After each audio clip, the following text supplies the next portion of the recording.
آدم علیہ السلام کہنے لگے بیٹا تیری پشت میں ایک امانت ہے جو تیرے باپ سے بھی زیادہ قیمتی. وہ کہنے لگے ابا بیٹا باپ سے زیادہ قیمتی وہ کیسے؟ کہا تو اس امانت کی بات کرتا ہے تجھے اس کی امت بتاؤں. امت ابھی ہمارے آنے میں 10,000 سال پڑے ہوئے ہیں, 10,000 سال.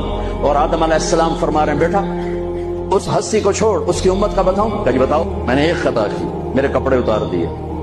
وہ ہستے اس کی امت روزانہ خطائیں کریں گے, اللہ ان کے کپڑے نہیں اتارے گا. میں نے ایک خطا کی, مجھے بیوی سے جدا کیا, وہ سارا دن گناہ کریں گے, اللہ ان کی بیویوں سے انہیں جدا نہیں کرے گا. میں نے ایک خطا کی, اللہ نے میری مشہوری کر دی, سوری دنیا کو بتایا, اور وہ سارا دن منہ کالے کریں گے اور اللہ ان کے گناہوں پہ پردے ڈالتا جائے گا, پردے ڈالتا جائے گا, پردے ڈالتا جائے گا. میں نے ایک خطا کی, مجھے جنت سے نکالا, وہ ہزاروں خطائیں کر کے بخشش پا کے جنت میں جائیں. میں نے ایک خطا کی, میری توبہ کے لیے 40 برس لگے, اور وہ ساری خطائیں کر کر ایک بول بولیں گے اللہ معاف کر, اللہ ان کے ساری معاف کر.